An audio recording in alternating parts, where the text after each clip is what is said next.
Hey guys, so I wanted to share a little bit more detail about my experience with these interviews I've been doing with the people from all over the country and the one guy in France. So I haven't dissected all of the interviews yet. I am in the slow progress of going through all 10 of them and, basically translating them into quotes that I find memorable and quotable, I guess you'd say. And so I'm currently in the process of doing that, and then I've written about 3 or 4 bios so far. And so I just wanted to bring up some of the points that these people have said, and some of the things that have really impacted them, so that you guys can kind of start to be thinking on your own how us as the general public, either we are aware of this or we're completely oblivious to it, and how we can be better ourselves, and also how we can try and relate and try and put ourselves in their shoes. I know that's really hard to do unless you really have had a firsthand experience, but there's totally a way that we can be more understanding and grow in learning. And so that's what I've loved about this PDG so far, is that I am just constantly learning. And I could do a ton of research on my own of just internet sources of finding statistics and researching what kind of things have been done that help out people of a variety of disabilities. But I'm doing some of that, yes, but I have found it so fascinating and so powerful to speak to firsthand people who deal with this on a day-to-day basis. And so I'll go into some of those. I have a little list right here that has some of my favorite quotes so far that I've dissected that really get me thinking. So one of them is from a lady named Karen up in Seattle, and she's actually an architect, which is awesome. And she quotes, and I love this, she's like, "I might be a chair user, but first and foremost, I'm an architect." So for her, she's been a chair user her whole life, which I'll get into that in the bio. Y'all can read that for yourself. But I just think it's so true, right? Like, some people feel like they are, I guess, labeled with this, oh, she's disabled, she has this, oh, she was in a car accident. But for Karen, she doesn't want that to be or define who she is, right? She wants to be able to kind of make her own impact and make a name for herself doing the things she loves. So I think that's so meaningful, because all of us want to, we don't want to be defined by our past or by, things that have happened to us that were out of our control or whatever it may be. We want to be able to pave our own path to success and to greatness. And I just think the same goes for them, of course. I mean, that almost seems like, duh, like, of course it means that. But sometimes some people need that reminder of, you know what, don't label her like that, So that was really cool. And then so this girl, Abby, who is in Arkansas, in Fayetteville, Arkansas.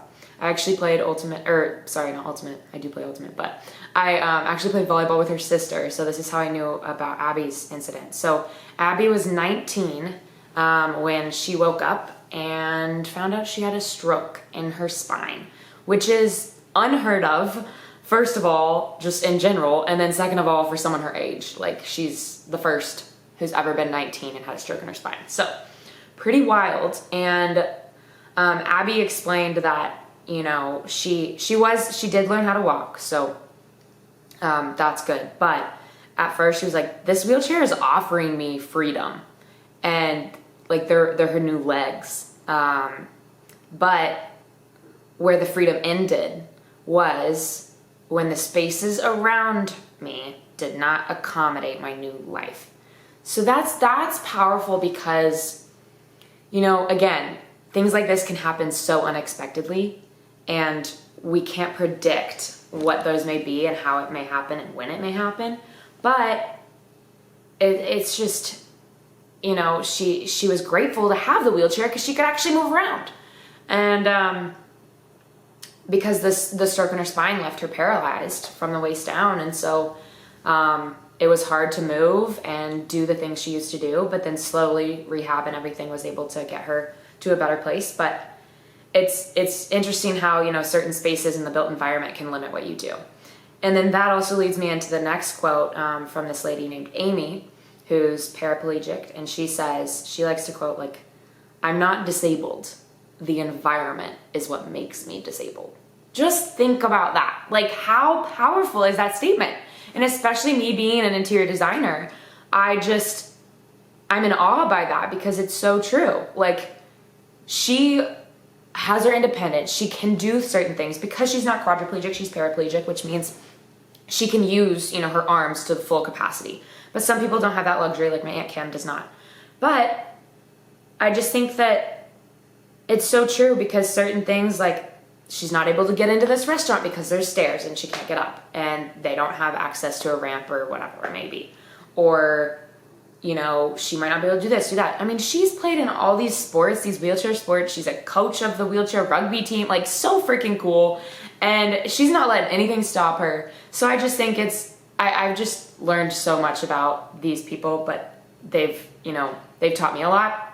And I think that's so cool and definitely a unique experience being lucky enough to work on this project. Let's see. Someone else, Steve, who lives in Galveston, he claims that, he says, when people see you in a wheelchair, they sometimes bend over backwards to an uncomfortable degree. You don't want to be treated differently, which that is a very good point. And it is sometimes, you know, as someone who's an able body and you see someone in a wheelchair and you see, like, oh, do they need help? Like, oh, let me go ask if they need help. Oh, let me open the door. Which sometimes, yes, some people really like that. But then again, sometimes people who actually can be pretty independent and are very accustomed to what they've been doing for so long, like in the wheelchair, they don't want to be treated differently. They don't want to be looked at weird. They don't want to have this weird glance or, you know, almost like judgment being posed upon them.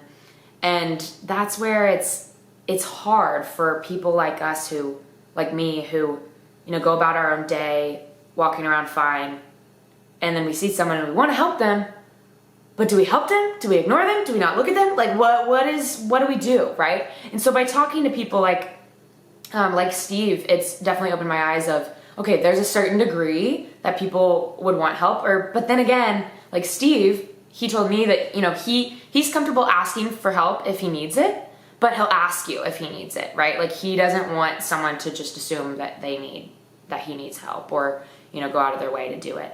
He wants to be treated equally.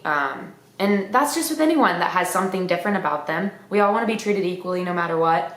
And so that's just another thing to think about, and I think is very, very, you know, pertinent to this kind of situation, and it really makes you think. And especially as a designer, and the built environment it's very interesting how many different things that we just totally overlook going through our day-to-day life that we would have never thought would be an issue for someone who's disabled.